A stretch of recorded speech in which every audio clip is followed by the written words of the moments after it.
Margot, you emerge from the house, make your way to the car. You can see that Kevin has his hand on Doug's shoulder. Nice that they had this opportunity for a bonding moment. Those moments are nice. Hopefully Kevin is able to inspire more than I've been able to, at least here recently. Hey, boys, I was thinking about this in the shower, just a couple quick questions. Do we need to get a tow to get that vehicle out of there? Should we get gas, oil? It's been abandoned for years. Do we hotwire a car at that age? I don't know how we relocate it. What did your dream tell you? Did you have to destroy the car? Just pull it out? He wants it parked in front of Mackenzie's house. Its old home. Right, I guess then, yeah, we'll probably need a tow or something. Kevin, do you know any people? I'm not quite sure. Kevin, you have the wherewithal to... You've got a tow bar on your vehicle and you can hook his old Mini up. That's not a problem. Yeah, I do. Yeah, my car, I have what we need. We'll be fine. I'll be able to tow it. It takes you a good 30 minutes to reach Kevin's home, get inside his vehicle. Your wife, Laura, waves at you from the kitchen window. I wave back and I pretend like everything is just like it's supposed to be. I smile at her. Smile at my beautiful wife. It's gonna be fine. This is gonna be fine, and we're gonna move to Florida. You see her mouth something. She seems happy, and she raises a glass, and she points at it and smiles, and then disappears off into the house. Oh, she's enjoying a drink. Isn't that nice? That's nice. That's good for her.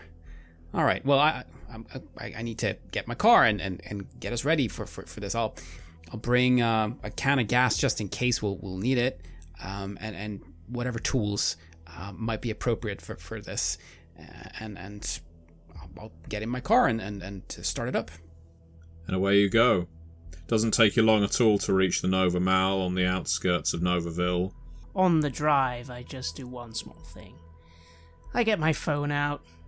I text my wife. I simply say, I'm sorry. Whatever you want to do next, you're right. I'll do it. We'll talk about it later. It immediately goes on to read. As in, she has read it. But there isn't a reply. The most infuriating of acknowledgments.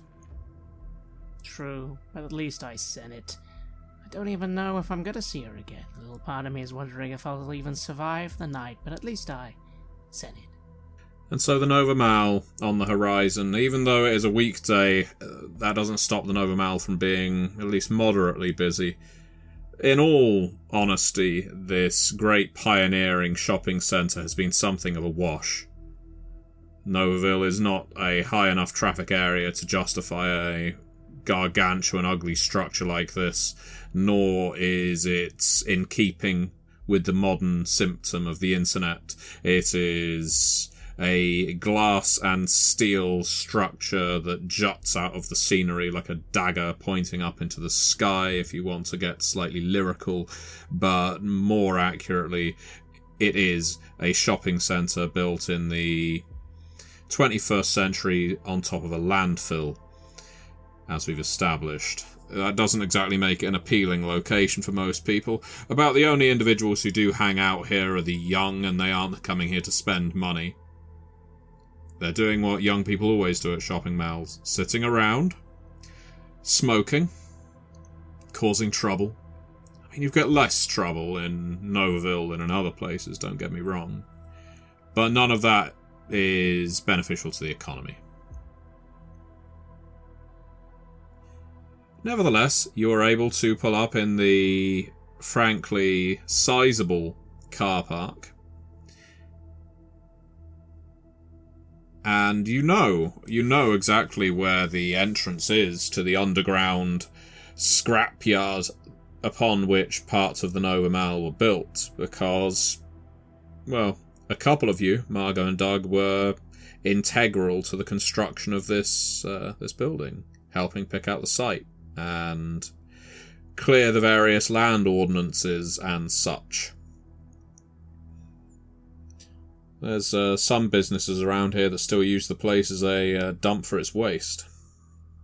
A dump for their waste, I should say. However, getting to that underground section of the mall, it is chained off and fenced off. You need a pass, or you need a permit, or you need to know the person on security. Luckily, you do. Margot, as you lead the gang, and Kevin drives, you can lean out of the car. You can see a thin, whiskery-looking fella on security, pale eyes, newspaper on his lap, sat outside just because it's frankly too hot inside his booth. Has a cap on, looks like an old-timey bank guard. Adjusts his cap in the heat, places it back on again, folds his paper neatly down the middle, looks up at you, smiles. Yeah, you recognise him. This is Tucker, Wayne Tucker. He's one of the... Well, he used to be a teacher at the school, in fact, once upon a time. But those pensions don't go as far as they used to. He stands up. Margot! Wayne! Is that Kevin Miller? Sure is. And Douglas Kennedy. I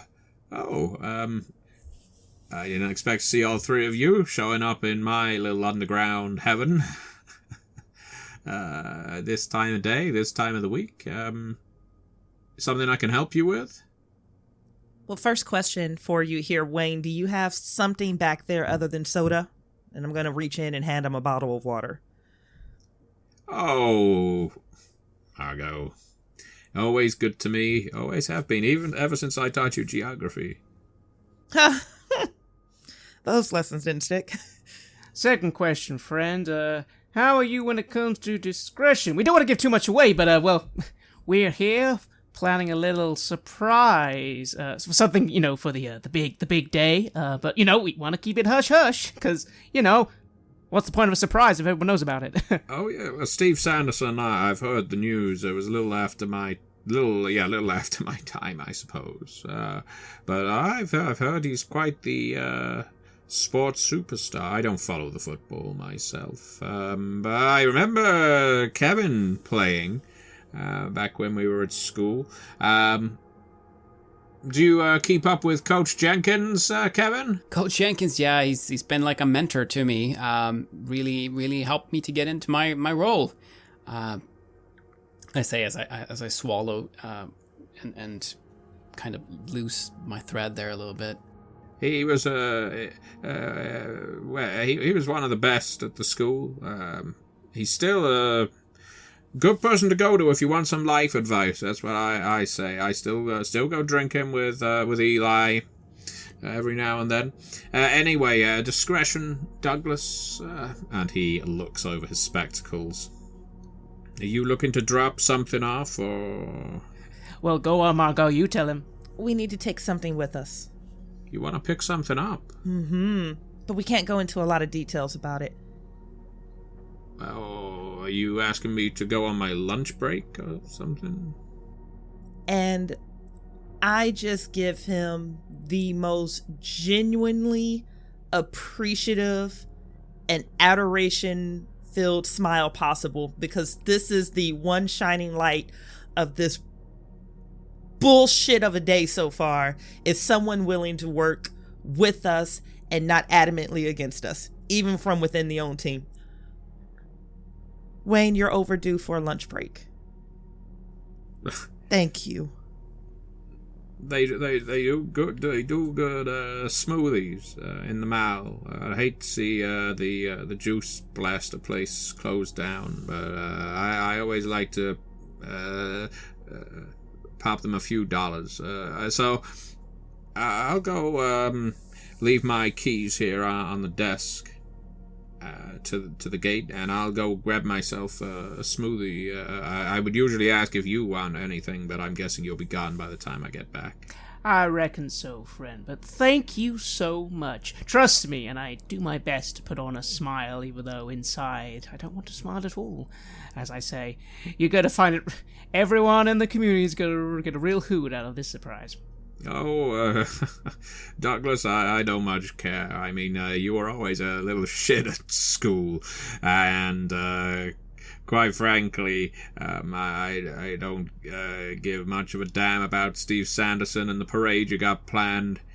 Anyhow, I'm... Yeah, much like the NovaMall, I'm on the periphery of things these days, shall we say, and, well, it's funny enough, it's just when folks like you want something, that's when you come calling, but listen, a lunch break's a lunch break, and I'm gonna take it, so you take care of yourselves now. I smiled, trying to hold back the anger. I was a little shit. I am literally today probably going to hell for these stupid people, and they have the gall! But I try and keep it in. Thank you, Wayne. Yeah, you, I say, you take care, Margot. You're always one of the good ones. Not like Douglas Kennedy, he says, wandering off in the direction of the mall. Sure enough, the keys are on his booth desk, easy enough to reach. I mutter to Margot under my breath.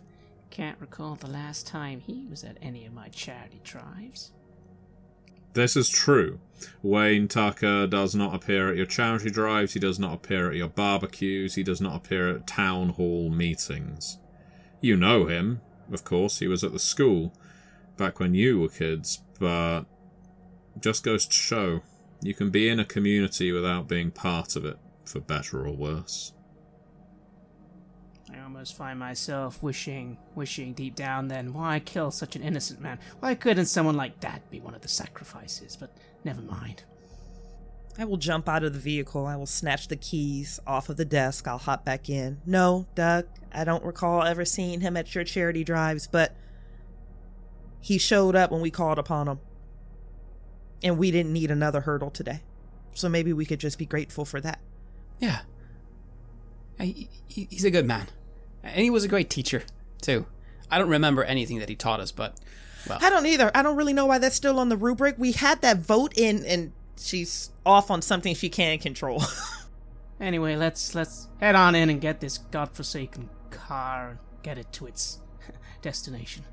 You unlock the gate, pull it open, and in you go. To your surprise, the scrapyard, which of course now has a roof, being the lowest floor of the NovaMall, has automatic lights, and so as you drive in through the very narrow alley that allows you to navigate this subterranean landfill, everything is illuminated around you. This place looks like an elephant graveyard for Novaville's memories. As you look around, you can see banners, you can see burned out barbecues, you can see sports jerseys, you can see roadworks from the various times that the streets in Novaville have needed modification. You can basically see fragments of your lives that span the last 20, 30 years that have just been dumped in here because there's nowhere else to put them. There's no real thought to recycling in a place like Novaville, and I don't mean from an eco-friendly standpoint. I mean, Novaville does a thing, it moves on, and as far as it's concerned, the past is just to be sealed away in a box underneath the shopping mall. And so as you drive slowly, it is illuminated, but nevertheless still dark around the edges. It's like some dreadful ghost train or other similar slow funfair ride where every time you look out of a window you're seeing a new flashback, a new memory to something from any point during your past. The place stinks. I look at all that as I'm driving through here, being very careful to not run into anything, any of the debris strewn about. And I'm just keeping my eyes open for that car. Well, you don't have to look too far. You've been driving in here for about 3 minutes before you see it. 3 minutes sounds like a long time when you're underground, but in truth, you find it soon enough. It's only partially buried as well. Why it was sent down here and not completely squashed, broken up beyond recognition, you've no idea. You can't even recall who it was that decided that this is where the car should go. Someone with a morbid sense of humour, perhaps? Maybe even Eli Jenkins. That would be a funny turn, wouldn't it? He did have a lot of say on the council back in those days. But anyway, you can't linger on that for too long. The car is down here. It is bearing all the hallmarks of rust and harsh weathering, but not to a completely dilapidated degree. Being underground as it has been, it's been saved from the elements. And so it hasn't changed much from the time you last saw it parked out on the street when the house burned down. Even the headlights haven't been smashed. I'll stop the car close by. I'll maneuver it in so that I'll be able to connect the tow. And then I'll get out of the car and I'll nod to the others. See if we can... Welcome to the NovaMall, Kevin Miller. That's how it's supposed to be, right? That's a common feature for this building. It's right? Yeah, not in the scrapyard underneath it. Huh. I guess they extended the functionality all the way here. Seems like a potential waste of funds. Are you here to make a purchase? If you are looking for refunds, please go to the 3rd floor. If you are looking to make a complaint, please go to the 3rd floor. If you are looking to make purchases of clothing, foodstuffs, vintage wine, please go to the 1st or 2nd floor. Currently, the NovaMall is in a situation of transit. Stores are moving. People are getting hired. New opportunities await. So please do not be distressed if you cannot find what you were looking for.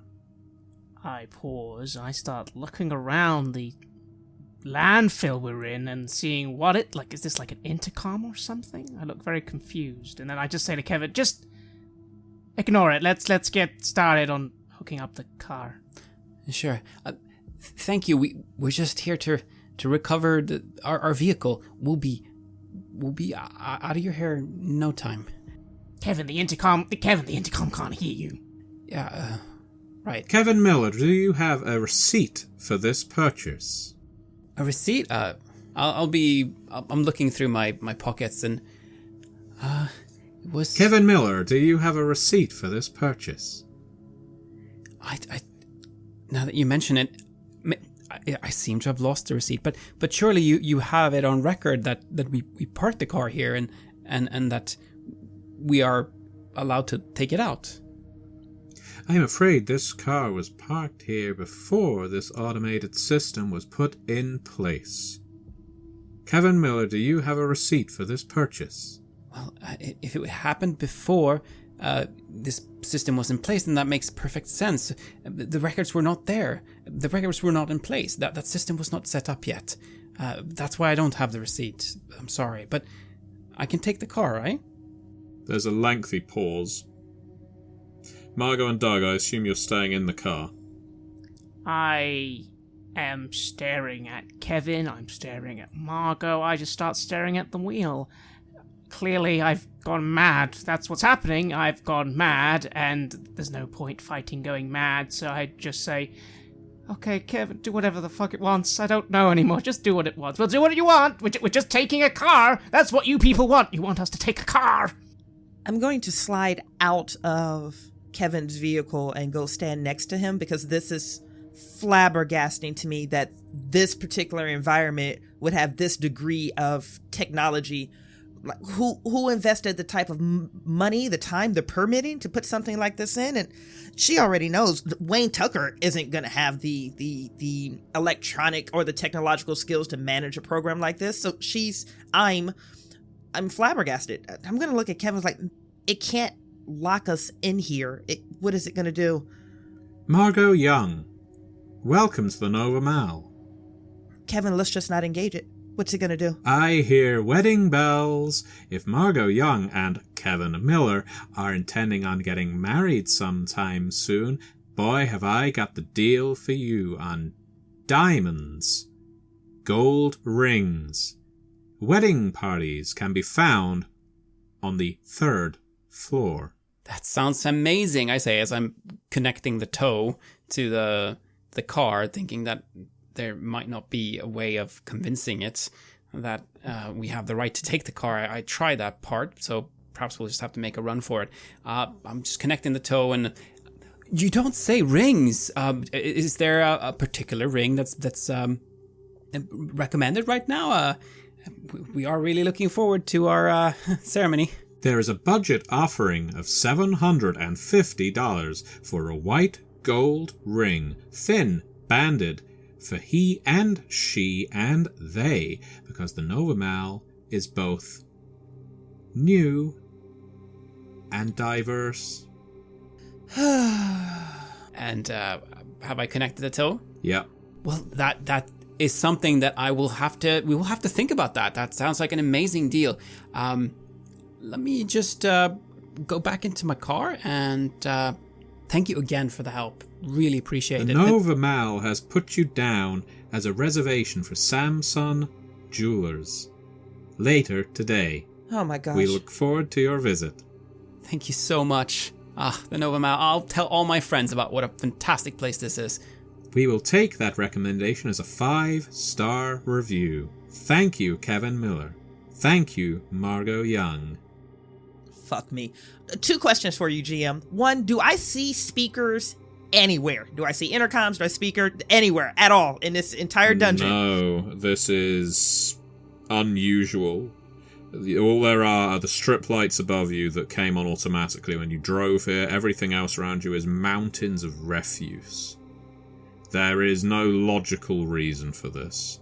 It is as if by driving in here you have driven into a, interstitial realm. This is not the NovaMall that you know, and you've been inside it. Of course you've been inside it, but you've never been down here. Yeah, you've heard that they were making some modifications to the systems in the mall to create automation, frequent customer recognition, that kind of thing, so you could tailor the service that was meant for you. But again, your questions are pertinent. Why would any of that apply down in the damn landfill? Second question for you, and I hate that I'm even about to ask this question. Is there a 3rd floor to this structure? Yeah, there's many floors. The 3rd floor has never actually been occupied. It was meant for admin and offices if people wanted to actually rent out space in such a highly desired area. The truth was, and the answer was, no, nobody wanted to. But the 3rd floor, still vacant so far as you know. If Kevin is finished, I'm just going to hop back into the vehicle. But I'm thinking about that 3rd floor. Curiosity is such a bitch. Goodbye, Margot Young. As you come back in the car, I just start chuckling a little as I say, "You see, Margot? I was telling it to Kevin earlier. It's all starting to make so much sense. Nikolai's revenge. It's going so well." It's going so well. First we do the bad deeds, then he makes us lose our minds, and then when we kill Steve Sanderson, that's when it will be the big finale. Kevin, as you are making your way back to the driver's side, voice gives you a send-off. Kevin. Yes, but that's me.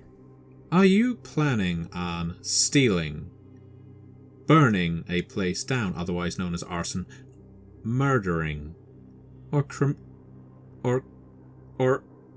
committing a crime that in this great nation would be considered capital? No, I can't say I am.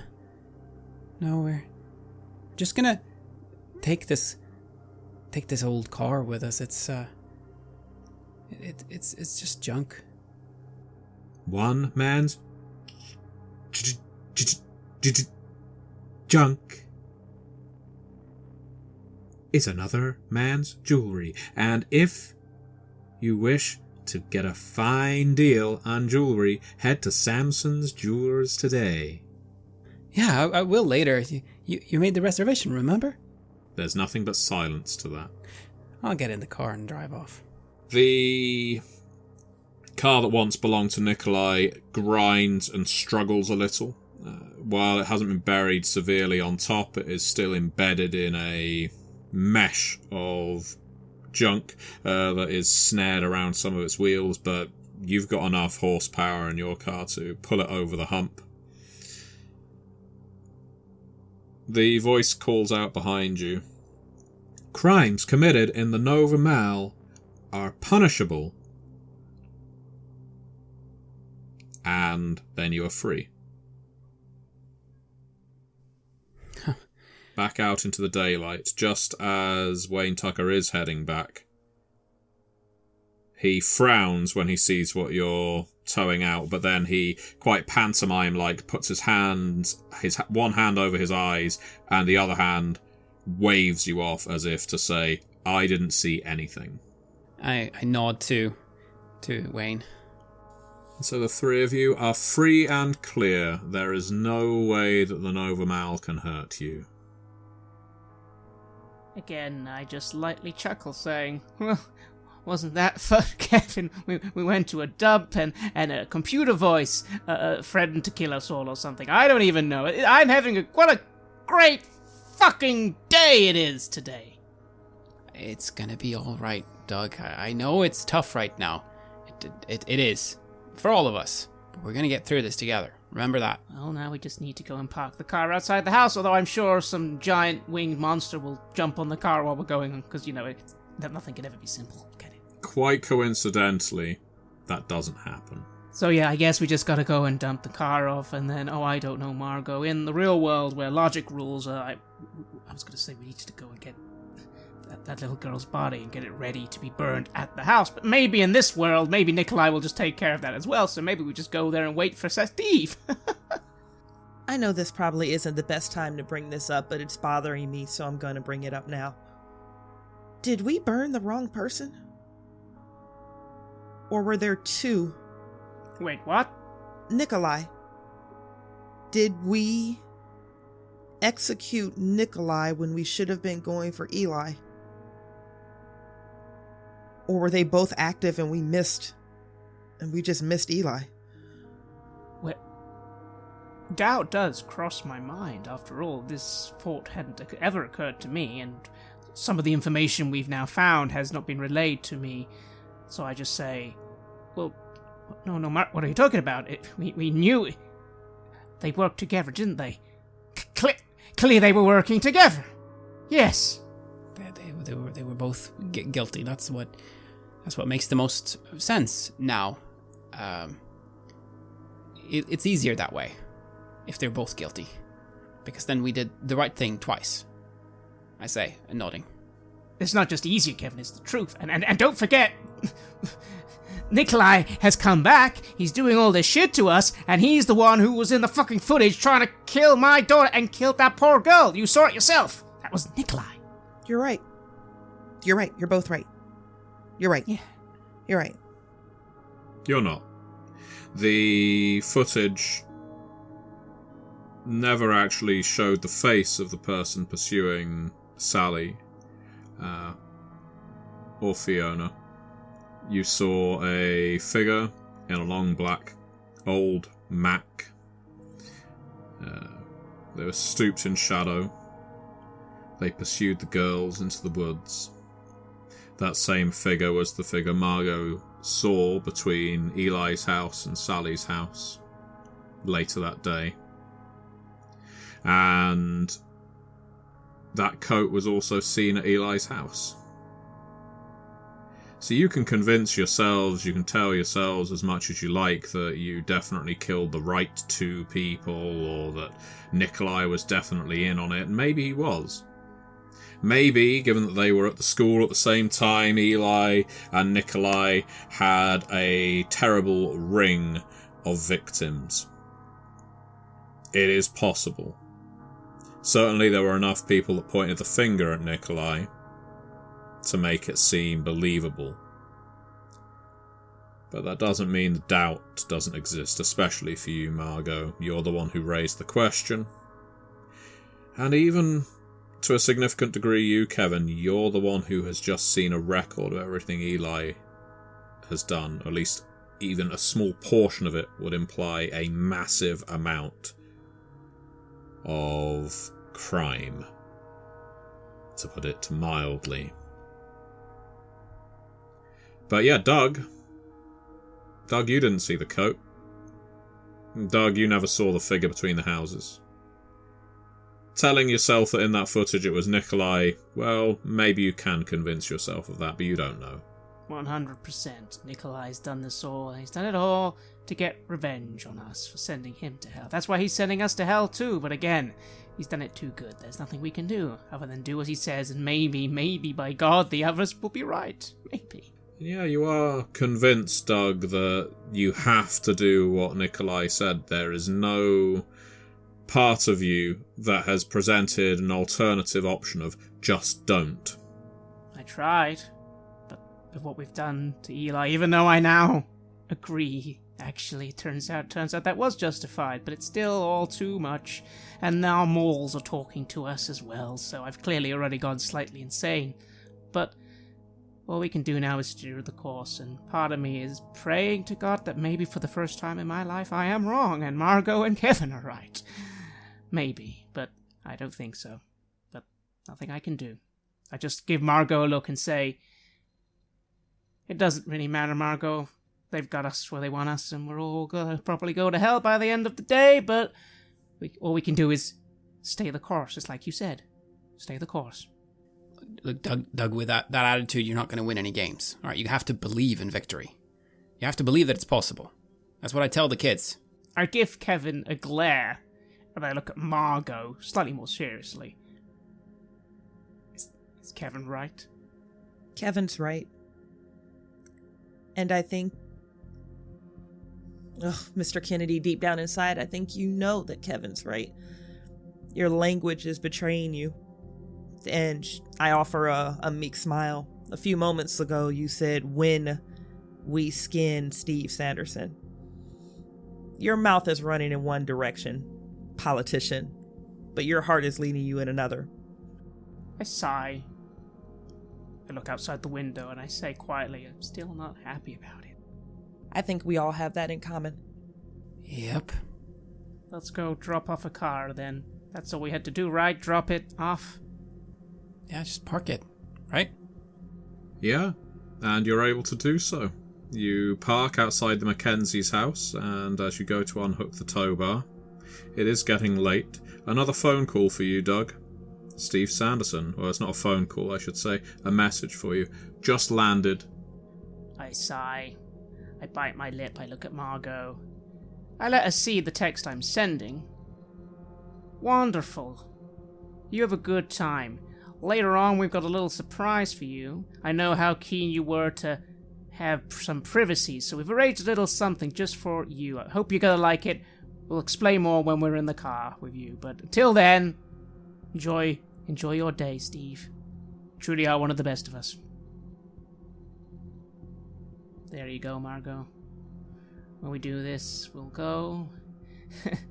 There's so many other things we should be doing, but you said it yourself. Nothing really makes sense anymore, so I guess we'll just get him in the car, drive to your place, and I'll do it. What the Mackenzie Jefferson. emerges from her house as you finish unbuckling the tow bar. But she's not looking at you, Kevin, she's looking at Margot. What the I'm gonna keep my cool. Why are you dumping this outside our front yard, Margot? I am already not doing very well. I am doing the best that I can right now to keep a cool and collected face, but I can still feel the sensation of spilling intestines splashing across my shoes. I can still smell that copper in the air and in the back of my throat. I just murdered a man not 4 hours ago, and his body is wrapped in a rug, gutted with an open throat, 6 blocks from here. I cannot engage with this particular creature right now. I am going to force a smile, and I am going to do everything in my power not to speak to her. She didn't belong in this neighborhood in the first place. I just want to put that out there. They offered Becca 8% on her commission, and somehow this one got past me. Daniel emerges from the house, says, Mackenzie, get on in here. No, look, they're just... They're trying... Margot Young, I see you. If you go running to a Facebook group saying that we dumped this hunk of rust outside the house, she gets her phone out and she starts filming you.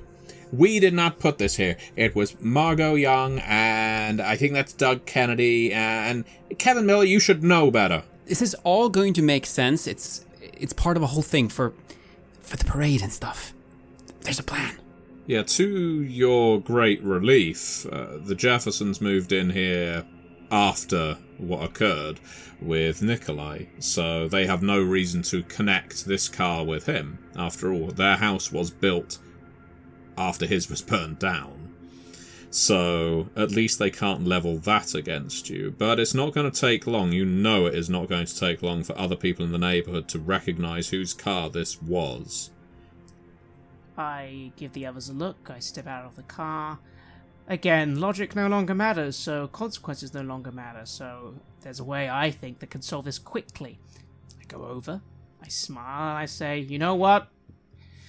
This is for the good of the community, and it is going to be fun for everyone, but I was telling the others that you two, they might not get it, they might be inconvenienced, and I have a way of sorting it out. So, tell me, how much, I take my wallet out, of an inconvenience is it?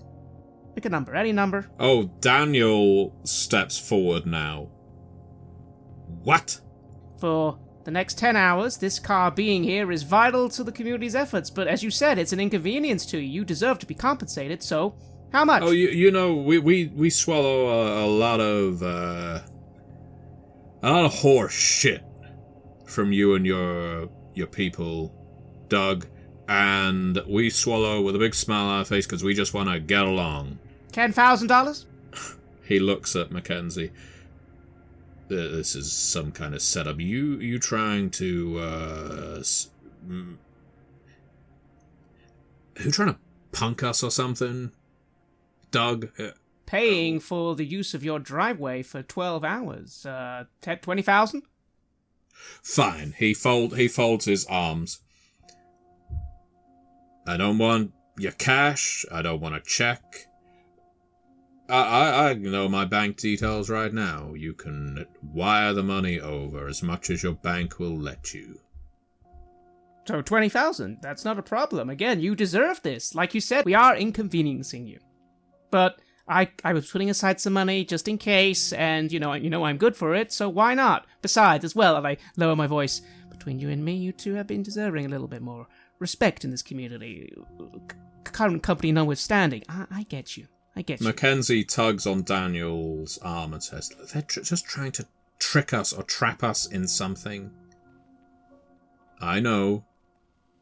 But if fine Mr. Upstanding Doug Kennedy is prepared to pay me $20,000 straight into our bank account for a trick, you go right ahead, Doug. I'm watching my account right now. And he gets his phone out, logs in, gives you the details. Make the transfer now. I nod and smile. It's just money. I have plenty of money. I have several accounts. Of course, on this one, I won't be using our family finance. No, I'll use my own personal account. I was saving up for maybe a little yacht one day, 10 years down the line, but maybe I'll be dead in a few hours, so what the fuck does money matter? So I legit take out my phone. I stop. It's a public street. Margot, this is all for the parade. What's a little money? It's a public street. And they could call a tow and have it removed. Perhaps you should pay them at the expiry of the 10 hours. A man of my word, Margot. I said 20,000, and I yeah, that ain't gonna wash, Margot. I want that 20K now. Oh, I am twitching so badly. My fingernails are digging into my palms right now, and it is on full edge. On full edge for me saying what I really want to say. And I take my phone out, and I make the transaction. I show him as I'm doing it. It's from my personal bank account. And I send it through. My manager will question me about it. I'll say it's, government expenses. Again, it's a dent in my finances, but it doesn't affect my family. It's just my personal honeypot, which, fuck it. Daniel shows his phone to his wife. He snorts. No takesy-backsies, Doug. I move forward and extend a hand to shake his. Deal done. Yeah, I'd rather not, but you leave your pile of junk out there for the day and take it away tomorrow. And if this is some kind of trick, some kind of trap, we ain't gonna be around to see it, are we, Mackenzie? Go pack up the kids. We're gonna head on out of town.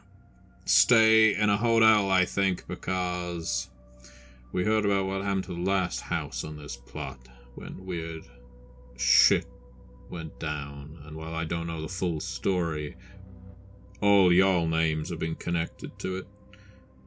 Come on, Mackenzie.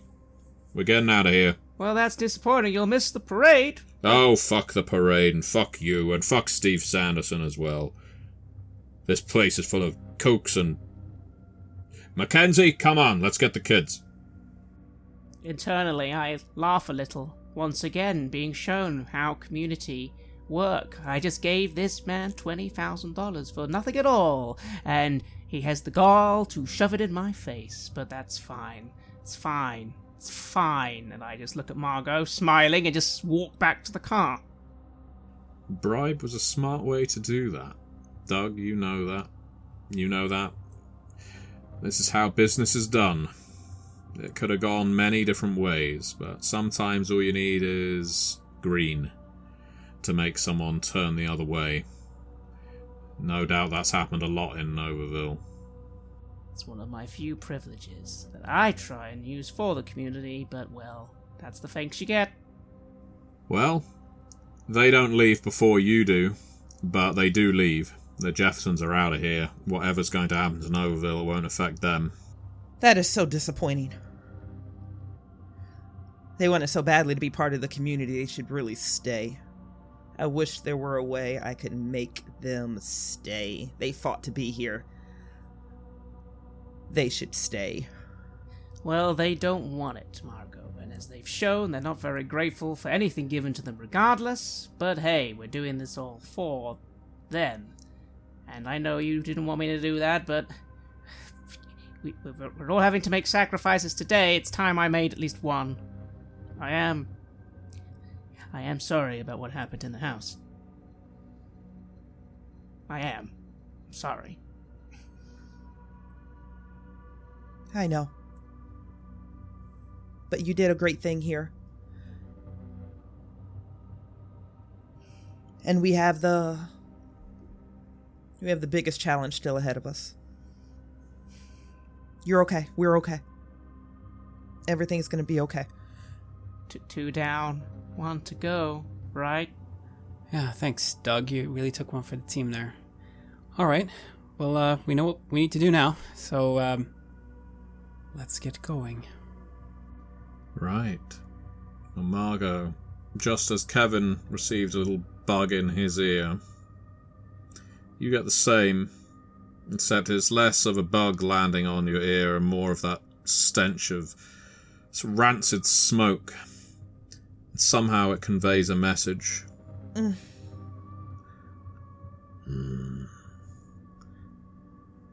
Not great. Not terrible. Didn't do exactly what I was asking, did you? Got your friends to do it for you, didn't you?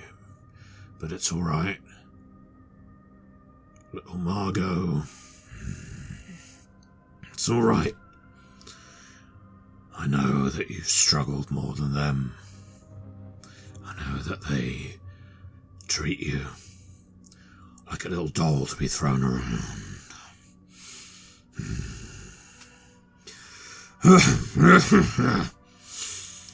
So, I'm gonna go easy on you. You're free. You're free. By all the angels in heaven, you're free. Savor that freedom. You asked a favour of me, Margot.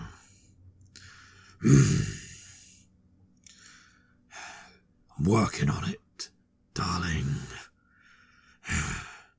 I'm working on it. And if you stick with them, right to the end, the community will be free as well.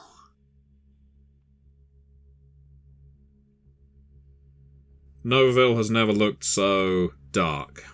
There's no power cut, there's no brownout, there's nothing that has made the lights or switch off this evening, but still, to the three of you who've spent most of the day inside one car or another, driving around running errands for a character that Doug has been referring to as the Devil, things feel bleak. You've not really eaten, you're not staying hydrated, you're certainly not rested. Every single one of you on some level is thinking about what's going on back home. Not least Kevin and Margot, because you've been told by the voice identified as Nikolai that you are free now. And Doug, well, your wife's back. Deborah's home, according to Sally. So there's anticipation. But you have knocked down 3 of your milestones. You have accomplished 3 of the things that Nikolai asked of you. You have secured the fundament, a photo album displaying all kinds of sexual depravity. You have recovered his vehicle and deposited it outside Mackenzie and Daniel Jefferson's home. Now, you need the final part of the cocktail. The final element in the formula. The skin of Steve Sanderson. Supposedly, if you can acquire it, well, that is the key to your freedom and the freedom of Novaville. This dark cloud that's been hanging over it, the smoke that's been getting into everyone's eyes and lungs, will finally be gone. All memory of the great crusade of vengeance that took place against Nikolai will be erased, you hope. All bad memories and guilt with it. But you've, especially Margot, asked for something additional. Margot wanted Josh, her husband, just gone. Just gone. And Nikolai said, well, he was working on that. Apparently, even devils have to work to some kind of schedule. So now it is time for you to head to Steve Sanderson's hotel. Unless there is something that the 3 of you intend to do beforehand. And I should ask, are all 3 of you intending on doing this part? I will remind you, Margot and Kevin, you've already been told that you are free. Can't abandon the team right before the big game. I have to stick with it. I couldn't before because of my injury, but I'm not injured now. Yeah, I'm free. I could leave. I could go to Florida right now, but I have to see this through. I mutter something about going to get the body, but doesn't seem to matter anymore. Again, maybe that would cause even more problems, but I do just say idly, maybe not even to anyone, just myself, like, somehow she needs to be found one day. If not burned in this fire, she needs to... One day that girl gets found. You're all with me on that, right? Maybe we can even ask the devil to do it. Maybe he'll be nice. Don't worry about it. She will be found. We promise. Then I guess plans don't really matter, do they? We'll just go get Steve, kill him in the house, set it on fire, tell our story. That won't make any sense, but maybe it will. Maybe it will. Margot, you've heard from your two friends. Friends may feel like a strong word at this point. What their rough plan is. They intend to fetch Steve from his hotel, take him to the woods, where your hunting cabin happens to be, the one that Josh hasn't visited in a long time.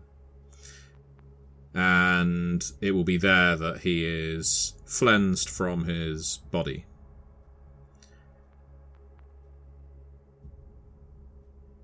Is your intention to be waiting at the cabin? I think so.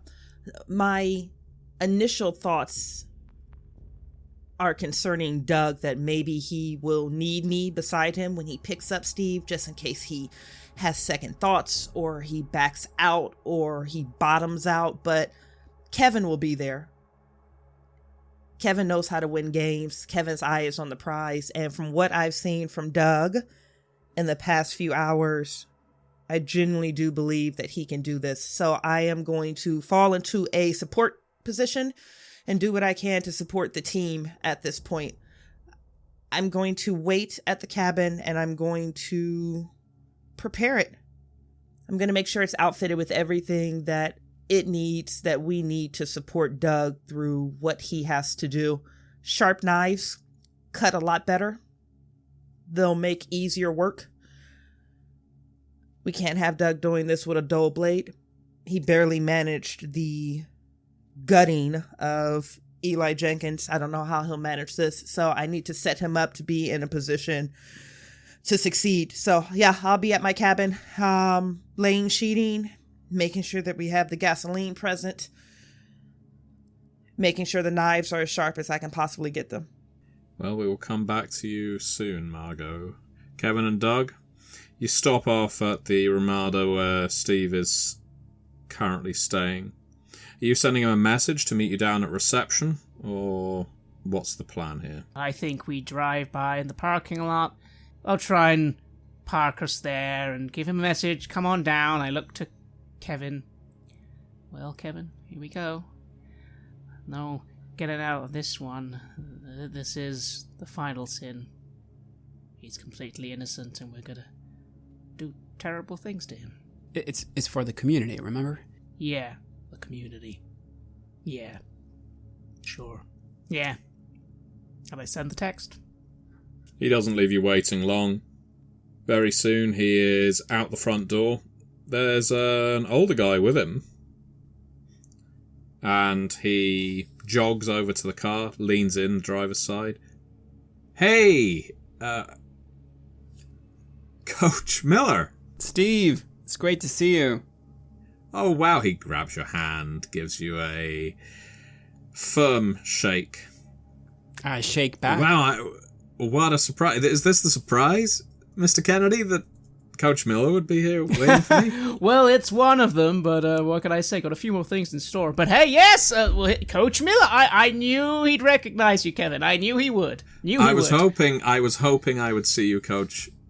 I cannot tell you what positive influence you have had on my life. I know you were just the trainee coach when I was at the school, but I've kept up with the newsletters. I know that you're in charge now, and I bet that now you are that the narwhals are going to do better than ever. Anything for a W, right? You're completely correct about that, Steve. I'm so happy to hear that. It really warms my heart to hear that you're keeping track of what we're doing here in Novaville. We're so proud of you, son. We really are. I don't know that I deserve that. I guess I should have played for a team like Chicago. Or if you wanted me to be proud of you, I know there's not many Patriots fans around. We are all Patriots fans in Novaville now, thanks to you. You'll just look around the town. It's Patriots gear everywhere. Well, I'm sure I'll see that during the day. This hunk of muscle behind me is Colin. He's my bodyguard. I can't go anywhere without him. It's an insurance thing. It's not my choice. It's the Patriots' choice. Especially if there's a night out on the town. I hope you don't mind. I'm not. And he looks a bit embarrassed. I'm not. Believe me, I'm sure you would look after me, but I'm insured, and he's my insurance.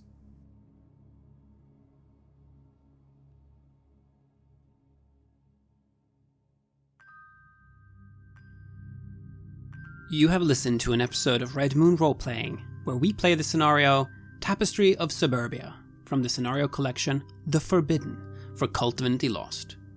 KULT Divinity Lost is published by Helmgast, who have also sponsored this series.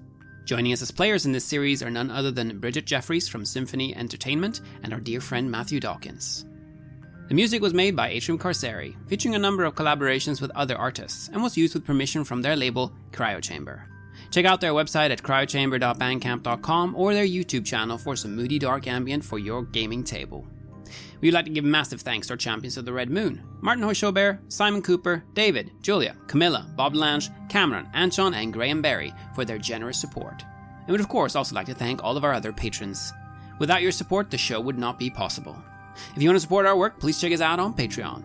You can get access to bonus campaigns for KULT Divinity Lost and Coriolis there, as well as get early and raw access to all of our recordings. You can also hear your name read on the show as a champion of the Red Moon, as well as play KULT with us.